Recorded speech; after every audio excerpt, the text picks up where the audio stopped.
well too. But I like that. My favorite part about it is that he said that he's learned from this and he's not going to use the switch again because in the greater scheme of things, that is the most important part. Adrian's relationship with that child and all of his other children going forward. I mean, football, sorry, Adrian Peterson fans, football is very much secondary in this case. Absolutely. I agree. And we move on. But not to move on, I don't think Adrian's back with the Vikings next year. And I think it's much more to do with his contract and his age than his actions of transgressions of this whole season. Yeah, you've been saying that since before this even came to light. So I definitely can see that happening. $13 million is a lot of cap space. We can get Mike Iupati in the door. Come on. Okay. Good luck. I just want it for all the potty jokes. Oh.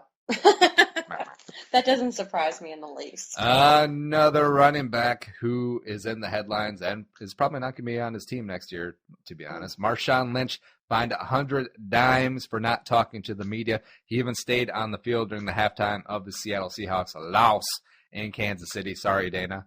That was announced Wednesday that he was fined $50,000 as well as $50K that was imposed from him not talking to the media during Super Bowl week in 2013. 100 dimes just for not opening the mouth and jibber jabbering and not saying anything. That seems like a lot. I have seen a contract in the NFL, and it explicitly states that as part of your responsibilities as a representative of that team, you must talk to the media, and the players sign that contract. And as much as I don't think that some people are inclined to be comfortable with that scenario, if you agree to do it, you agree to do it. Mm-hmm. Now, I mean, was this? That's all there is. Did you see that contract from when you and Keyshawn Martin were dating? You're not supposed to tell anybody about that. That was our secret. I mean, I know that DJ Swearinger is your bae. Swag. They kind of got the same haircut. A little bit. I think Swags are maybe a little bit his braids. I guess they are. I don't think they're dreads. They're braids, right? That they're a little thinner.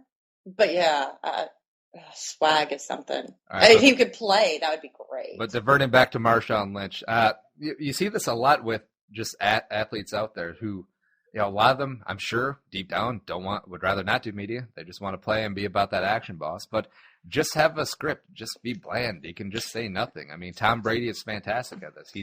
He is very personable in the media, has a weekly radio spot on WEEI, but he says absolutely nothing. Right, and that's what Arian Foster did this summer. He received a warning from the league because he was refusing to speak to the media. Oh, but he was kind of being a jackass in the whole... Well, that was after he received a talking to from the NFL. No, let me go through it from the beginning. Okay, just real quick. I can make a quick synopsis. Defending Bay 1.0. Defending Bay. I mean, okay, we joke about other guys, but Arian Foster really is like, he intrigues me mentally. He is just a fascinating human to me. Anyway, point is he did some bad stuff, got a girl pregnant outside of his marriage, and she went to the media and gave a lot of information that may or may not have been true. It seemed a little far-fetched. The media camped out at his house and did things that were a little bit above and beyond. Fans, turned on him, and he is the sensitive sort who takes that stuff personally and doesn't know who to trust. He refused to talk to the media. He was kind of a jerk to fans, and the NFL came back and said, you can't do that. So then he did his, I'm just going to out there trying to be a good teammate. I'm just out there trying to be, whatever, give 110%, all that stuff. And it's since blown over because he's performed this season. And really, that's all fans wanted. He was coming off an injury. He was, got paid a bunch of money, and then he got hurt and didn't play last year.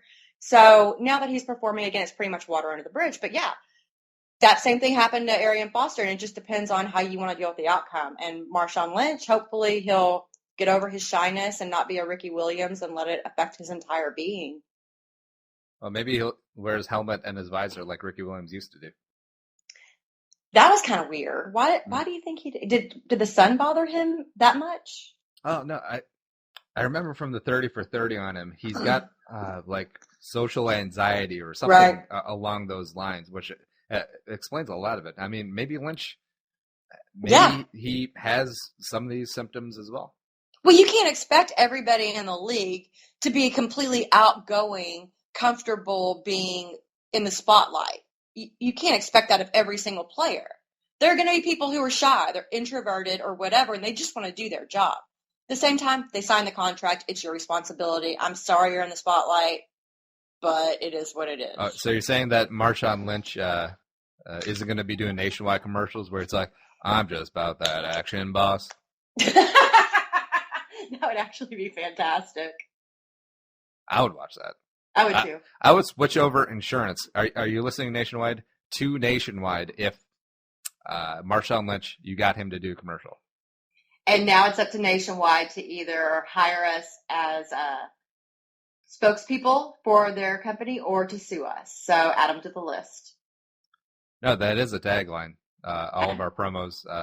And we tried not to get sued by blank and blank company on this edition of the Claire-vs-Carlson Show.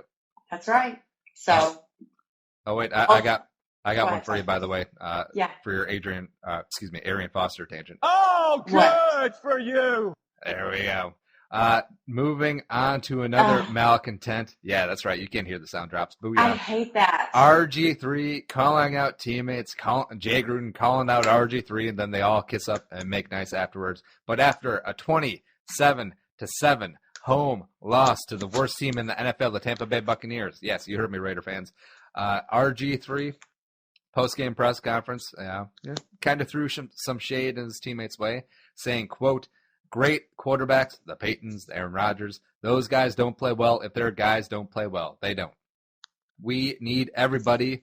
I need every one of those guys in that locker room, and I know they're looking at me saying the same thing, end quote, shade thrown.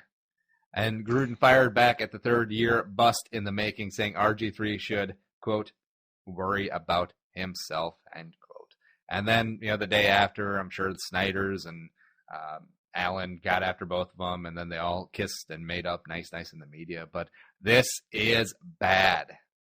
And it really awesome. is. And right. Awesome. Right. Because the Redskins are kind of that team right now where they're the bad guys because of their name and because of their belligerence and refusing to adapt to societal pressures regarding their name. Then you see it kind of appearing to implode a bit. At the same time, I think what RG3 said was completely legitimate. What was not legitimate was the fact that he said it publicly.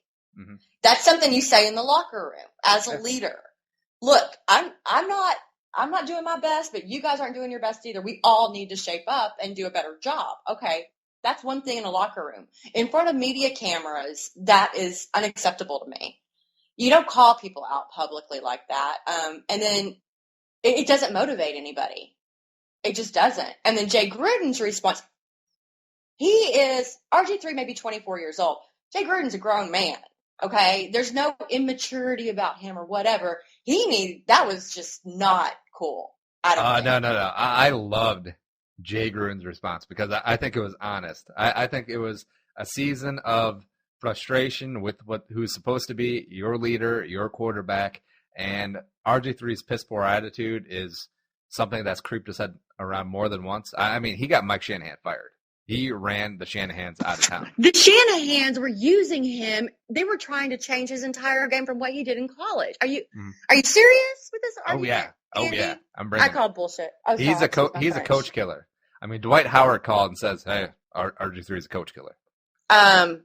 Dwight Howard is no coach killer. We can argue about that one on a different show. Stan Van Gundy, come on. I don't care. Look at him now. He is flourishing in Houston under McHale, who is what kind of a leader? No one knows. Anyway, doesn't matter. You do not throw shade at Kevin McHale. He is a great basketball mind, just not a very good GM.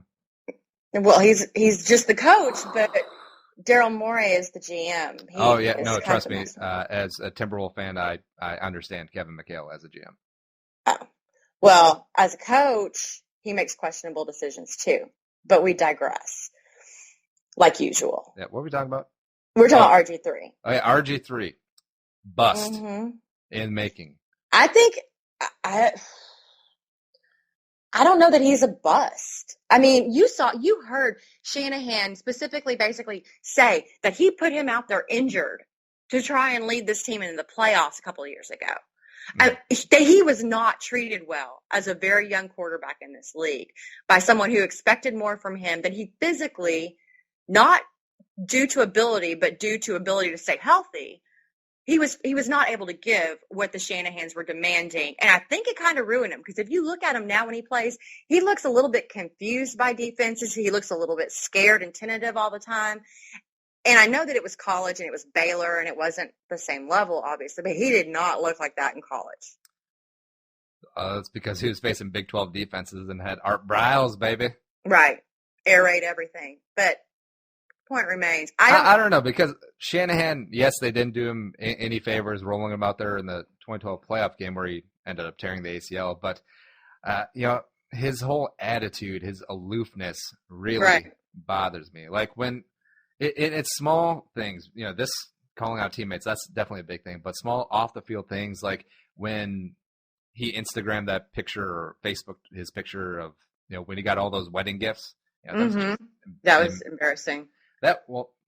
It's just another drop in the bucket. I mean, and when he takes to Facebook to, talk about himself and his teammates, and when he held a press conference during the last year of the Shanahan regime saying that me and Coach aren't having a beef. Well, then why'd you call a press conference? Oh, well, I just wanted to say we didn't have a beef.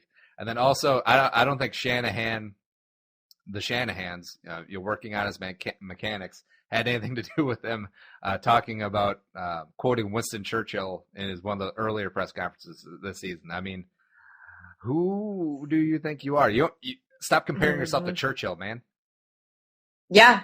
I don't really – I'm not saying, like, he's a great guy. I'm not saying he's a great leader. I'm not saying he's going to be a great quarterback. I just think he's been placed in unfortunate situations for a young person who is asked to do a lot in not the best circumstances. That's all. I agree, but still he's definitely a poster child of pampered athletes who've been pampered their entire life, and they just don't understand the situation, they can't take the temperature of the room, and just don't get it. Yeah, I'm just.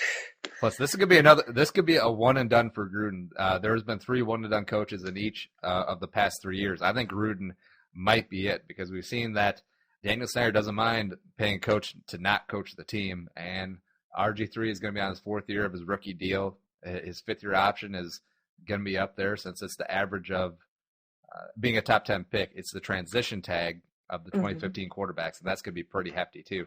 So yeah. He's going to be around next year. I don't know if Gruden will be. Ooh, you think already? See, this might be a spot as well for Daniel Snyder to throw a brickload of money at a Gus Malzahn, at Kevin Sumlin, like we talked about last week, them going to the Jets. Daniel Snyder isn't afraid to make a splash. In fact, he prefers it. And, if they send Gruden the younger out the door and they look at RG3, say, hey, he worked in college. He worked in 2012 as a rookie when Kyle Shanahan was doing a lot of college-type stuff. So why not make a big splash and try and land that Kevin Sumlin, that Art Briles even, reunite them from Baylor, even though he's got a huge deal there. I could see something like that happening. I mean, it could be. I don't know. I really can't foresee the future, because they're kind of just Daniel Snyder is just crazy. He doesn't make much sense hardly ever. His defense of the name Redskins is stupid. Everything that he does and says, it just doesn't. $25 million to Adam Archuleta. Oh yeah, Adam Archuleta. That's my favorite free agent signing of all time. Oh God. Yeah, I don't know what Daniel Snyder is up to, what he plans to do in the future, but he just doesn't make any sense. Hey, Snyder got Pepe. Speaking of which, we talked about this on Purple for the Win, the last episode. The 2012 draft picks, after Andrew Luck at number 1, who's obviously Bay, the real Bay, picks 2 through 7 and debatably 2 through 8 are abysmal. RG3 went to number 2, Washington, and Trent Richardson went to number 3 to Cleveland. Matt Khalil, Justin Blackman, who's out of the league right now, Morris Claiborne, who's on bust watch in Dallas, Mark Barron, who's not even with the Buccaneers anymore, and then Ryan Tannehill was at 8. Oh, God. What a mess. Not really fantastic through there. But then you do have Luke Kuechly at 9, Stephon Gilmore is pretty decent in Buffalo at 10, and then Don Terry Poe, who's a stud at 11 in KC. Well, okay. Can't lose